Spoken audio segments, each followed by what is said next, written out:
할렐루야. 하나님께서 오늘도 우리를 불러주시고 넉넉한 은혜 가운데 인도해 주실 줄로 믿습니다. 다 같이 사도신경으로 신앙 고백 같이 하심으로 새벽 예배 하나님 앞에 같이 드리십니다. 전능하사 천지를 만드신 하나님 아버지를 내가 믿사오며 그 외아들 우리 주 예수 그리스도를 믿사오니 이는 성령으로 잉태하사 동정녀 마리아에게 나시고 본디오 빌라도에게 고난을 받으사 십자가에 못 박혀 죽으시고 장사한 지 사흘 만에 죽은 자 가운데서 다시 살아나시며 하늘로 오르사 전능하신 하나님 우편에 앉아 계시다가 저로로서 산 자와 죽은 자를 심판하러 오시리라. 성령을 믿사오며 거룩한 공예와 성도가 서로 교통하는 것과 죄를 사해 주신 것과 몸이 다시 사는 것과 영원히 사는 것을 믿사옵나이다. 아멘. 할렐루야. 오늘 함께 보실 하나님의 말씀은 민수기 1장 5절부터 19절 말씀까지, 민수기 1장 5절부터 19절 말씀까지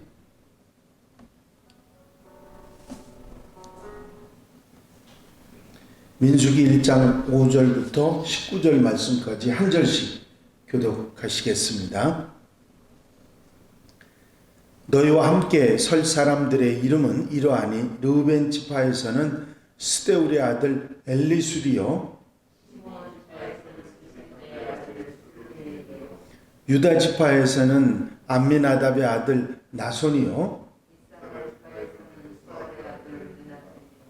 스불론 지파에서는 헬론의 아들 엘리압이요,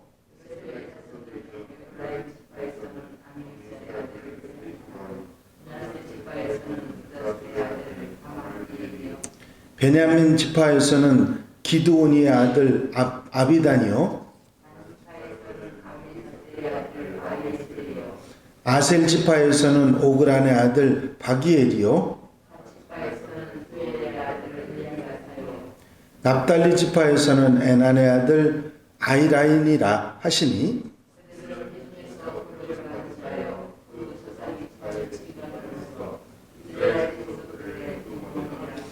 모세와 아론이 지명된 이 사람들을 데리고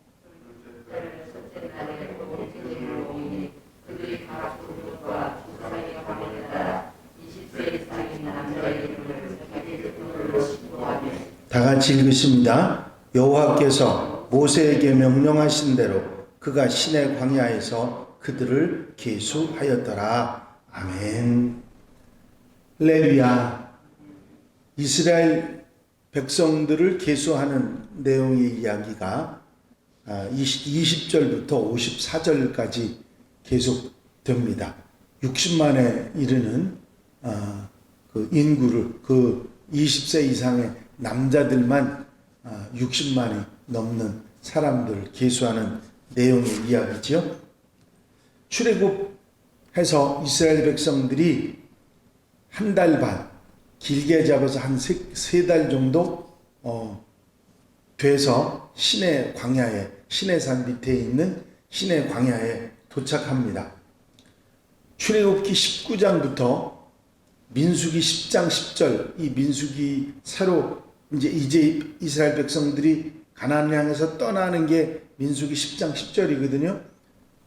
출애굽기 19장 시내산 시내 광야에 도착할 때부터 민수기 10장 10절이 떠나는, 이제 가나안으로 떠나는 그런 내용, 그까지의 내용들이 모두 시내산 밑에 시내 광야에서 있었던 일을 다루고 있는 것입니다. 출애굽기 19장부터 레위기까지의 모든 내용들은 율법을 받고 성막을 건축하고 봉헌하고 제사제도에 관해서 정부정의 율법에 관해서 제사장에 대해서 그런 그 내용들을 정리하고 기록하는 기간이 약 1년여 정도 되는 그런 기간을 그 시내 광야에서 보내게 됩니다. 민수기 1장은 광야에 여정을 본격적으로 이제 가나안을 향해서 나가는 여정을 본격적으로 시작하기 약 20일 전에 실시한 첫 번째 인구조사에 관한 기록입니다. 이제 하나님의 군대, 여호와의 군대인 이스라엘 백성이 질서정연하게 광야길을 이제 가고 또 가나안 정복 전쟁을 완수하기 위해서 모든 것을 정비하고 재정비하는 그런 과정이라고 말하겠습니다. 인구조사라고 하는 것은 인구 숫자가 얼마나 되느냐 하는 것을 확인하는 것만을 위한 것은 아닙니다. 야곱의 가족이 70명이 이주를 했는데 그 70명의 이주로 시작된 이스라엘이 430년이 지난 후에 얼마나 크게 번성했는지를 확인하는 과정으로 이스라엘을 다스리시는 하나님의 은혜가 어떤지를 보여주는 그 놀라운 은혜를 깨닫게 하는 것입니다. 출애굽기가 레위기가 광야에서 하나님을 만나는 삶에 대해서 말씀하고 있다면 민수기는 하나님의 명령을 따라 순종하는 훈련에 대해서 말해주고 있습니다. 명령과 순종이라고 하는 것을 가장 확실하게 적용하는 영역은 군대지요. 다시 말하면 민수기는 하나님의 군대를 세우는 그런 책이라 말할 수 있을 것입니다. 하나님은 명령하시고 이스라엘 백성 중에 20세 이상의 남자들은 순종을 하게 되죠. 민수기에서 여호와께서 모세에게 말씀하여 이르시되 라고 하는 표현이 80번 이상 기록되어 있는 것도 이스라엘 백성들이 광야에서 명령과 순종의 훈련이 계속되고 있었다는 것을 말해주는 것입니다. 하나님께서 시내 광야에서 회막에서 모세에게 명령하신 것, 또 그렇게 명령하신 이유를 우리는 분명하게 알아야 될 것입니다. 하나님께서 모세에게 종족과 가문에 따라서 20세 이상 된 남자들 중에 싸움에 나갈 만한 모든 자를 계수하라. 그게 하나님의 명령입니다. 질서 있는 광야의 행진을 어떻게 해나갈 것인지, 그리고 전쟁을 어떻게 잘 치러나가기 위해서 그런 기본 조사가 필요했던 것이죠. 출애굽한 이스라엘이 가나안을 향해서 행진하는 일이 결코 쉬운 일이 아닙니다. 광야에서 삶이라고 하는 것은 생계에 부족한 것이 많은 장소인데다가 주변에는 이스라엘 백성들을 위협하는 적도 많이 있었죠. 아말렉과의 전쟁도 그래서 일어났던 것입니다. 하나님께서는 가나안의 전쟁을 수행하기 위해서 이스라엘 중에서 20세 이상의 남자를 전투를 감당할 만한 남자들을 계수하라고 명하십니다. 가나안은 하나님께서 아브라함 때부터 이스라엘 백성들에게 주시겠다고 기업으로 주신다고 약속하신 땅입니다. 내가 너와 내 후손에게 내가 거류하는 이 땅, 곧 가나안 온 땅을 주어 영원한 기업이 되게 하고 나는 그들의 하나님이 되리라. 창세기 17장 8절의 말씀입니다. 또한 그 땅은 현재 죄악으로 관영한 땅이기 때문에 이스라엘 백성이 거룩한 전쟁을 통해서 하나님의 백성이 살만한 곳으로 만들어야 되는 그런 땅입니다. 네 자손은 4대 만에 이 땅으로 돌아오리니 이는 아모리 족속의 죄악이 아직 가득 차지 아니함이라 하시더니 20세 이상으로 전쟁에 나갈 만한 자의 인구수에 들어가는 것은 책임이나 어떤 부담이라기보다는 언약 성취와 이스라엘의 과업을 위한 하나님의 특별한 택하심이라 말할 수 있을 것입니다. 출애굽하면서 홍해를 건너면서 그리고 가나안 땅에 들어가서 여리고성을 함락하면서 치렀던 여러 가지 전쟁들은 하나님께서 친히 이스라엘의 적들과 싸운 전쟁이었습니다. 전쟁 때마다 이스라엘 백성들에게 요구되는 것은 온전한 순종 그리고 성결이었습니다. 그래서 그리스도인의 삶과 영적 전쟁이라고 하는 면에서 이스라엘 백성들이 치루었던 이 전쟁들과의 상관관계를 생각할 수가 있습니다. 신앙생활이라고 하는 것은 끊임없는 영적 전쟁입니다. 성경은 시험이 없다고 말하고 있지 않습니다. 오히려 사단과 싸워서 이겨야 된다고 말씀하고 있죠. 예수께서 이 땅에 오신 이유를 마귀의 일을 멸하기 위해서 오셨다 말씀하고 있습니다.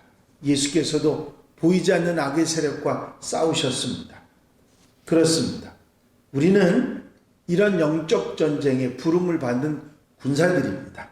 영적 군사들이기 때문에 영적 전쟁에서 승리해야 되는데 전신갑주, 하나님의 전신갑주로 철저하게 무장하고 그리고 전쟁에 나아가 승리해야 됩니다. 여기서 말하는 전신갑주는 예수님으로 옷 입는 것, 예수님이 주시는 능력과 예수 그리스도의 성품으로 무장하는 것을 말합니다.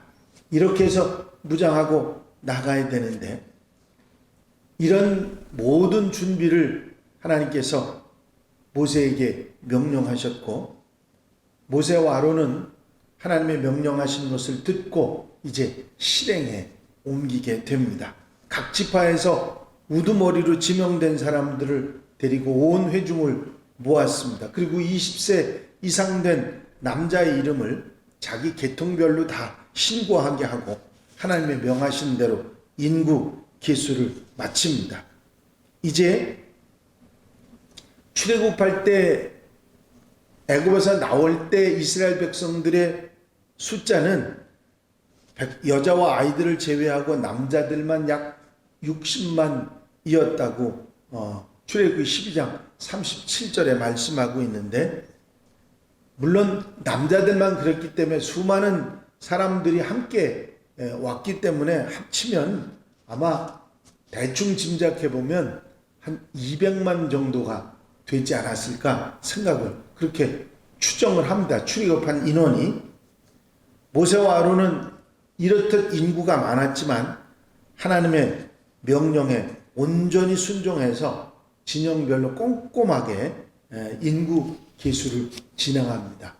그래서 20세 이상의 남자만 계수된 인원이 60만 35명인가요? 그렇게 되는 것으로 1장 마지막 부분에 나와 있습니다. 모세와 아론은 먼저 하나님께서 지정하신 각 지파에서 각 가문의 우두머리를 한 사람씩 세웁니다. 그래서 인구 조사를 효율성 있게 하기 위해서 12명의 책임자를 세운 거지요. 그래서 하나님의 명령을 따라 공개적으로 짧은 시간에 인구 조사를 진행하도록 합니다. 이어서 각 종족과 조상의 가문에 따라 20세 이상의 남자들을 이름을 계통별로 신고하게 했던 것입니다. 결국 이게 지파별로 조직적으로 움직일 수 있는 그런 계보가 된 것이죠. 그래서 이렇게 된 인원을 가지고 효율적으로 광야에서 진행을 할 수 있도록 행진을 준비할 수 있도록 진영을 짤 수 있도록 그렇게 만들었던 것입니다. 이 말씀 가운데 우리가 분명히 깨달을 수 있는 것이 있습니다. 그건 뭐냐면 하나님께서 하나님의 백성들을 하나님의 군대로 삼으시고 이제 하나님의 백성으로서 영적 전쟁에 나가기 위해서 필요한 모든 준비를 하고 계시는 것을 보게 됩니다. 그 첫 번째가 인구조사. 각 지파별로 인원이 얼마나 되는지 누구인지를 확실히 해서 그들이 어떤 진영을 짜서 어떻게 어떤 모양으로 나아갈 것인가 하는 것을 구체적으로 계획하시고 이 일을 하기 위해서 이스라엘 백성들에게 필요한 것은 하나님 명령에 대한 순종입니다. 이 사실을 민수기 1장부터 하나님께서는 모세에게 명령하고 계신 것이죠.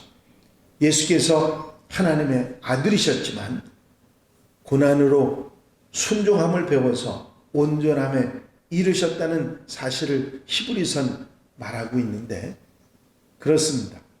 주님께서도 순종으로 살아가셨던 것처럼, 고난까지 십자가까지 순종으로 살아가셨던 것처럼 하나님의 백성들, 하나님의 영적 군대가 해야 할 일은 하나님의 명령에 대한 순종입니다. 이제 우리가 영적 전투에 나선 하나님의 사람들로서 어떻게 영적 전신갑주를 입고, 그리고 어떻게 순종하며 하나님의 군대로 나아가야 하는지를 분명히 가르쳐 주신 말씀이 민수기의 출발점이라 말씀드릴 수 있을 것입니다. 오늘 하루 우리 살아가는 삶 가운데서도 하나님 말씀하시면 순종하는 삶이 하나님의 군대로 전신갑주를 입고 나아가는, 영적 전투에 승리하기 위해서 살아가는 그런 하나님의 사람들, 하나님의 군사들로 무장되는 하나님의 백성들이 되어야 될 줄로 믿습니다. 오늘 하루 아름다운 삶 가운데서 영적 전투에서 승리하고 하나님 앞에 영광 돌려드리고 하나님 은혜와 축복 가운데 살아가는 복된 한 날이 되시기를 주의 이름으로 축원합니다. 기도드리십니다. 사랑과 은혜가 영시 많으신 아버지 하나님, 오늘도 일깨워 주시고 주님 앞에 기도하며 말씀드리며 아멘하며 순종으로 시작할 수 있는 한날의 삶의 출발을 허락해 주신 것을 감사를 드립니다. 사랑하는 성도들, 이제 기도하며 무장하여 새로운 힘과 용기를 가지고 새날의 새 삶을 시작할 때에 주님께서 함께 하시고 성령께서도 오셔서 믿음과 순종으로 살아가는 하나님의 백성들 되게 하옵소서. 이 한날의 삶을 온전히 주께 의지합니다. 주님께서 이끌어 인도해 주셔서 아름답고 복된 삶이 되게 하옵소서. 언제나 어디서나 어떤 영적 전투에서도 승리할 수 있도록 인도해 주실 줄로 믿사옵고 예수 그리스도의 이름으로 기도하옵나이다. 아멘. 주님 가르친 기도 함께 드리십니다. 하늘에 계신 우리 아버지시여, 이름이 거룩히 여김을 받으시오며 나라의 마옵시며 뜻이 하늘에서 이루어진 것 같이 땅에서도 이루어지이다. 오늘날 우리에게 일용할 양식을 주옵시고 우리가 우리에게 죄 지은 자를 사하여 준 것 같이 우리 죄를 사하여 주옵시고 우리를 시험에 들지 말게 하옵시며 다만 악에서 구하옵소서. 나라와 권세와 영광이 아버지께 영원히 쌓옵나이다. 아멘. 할렐루야. 오늘 하루도 힘차게 기도를 승리하며 하루를 잘 살아가시는 여러분들이 되시기 바랍니다. 오늘도 라이브 방송에 많이 참여해 주셨는데 이민숙 집사님 들어오셨네요. 감사합니다. 새로들 이렇게 오시는 분들이 꾸준하게 잘 오셔서 기도에 승리하시면 감사하겠습니다. 이제 함께 기도하실 텐데 통성으로 교회 부흥과 발전을 위해서, 공통기도 제목들을 위해서, 또 중보기도할 분들을 위해서 기도해 주시고 코로나 승리를 위해서 자유롭게 기도하시기 바랍니다.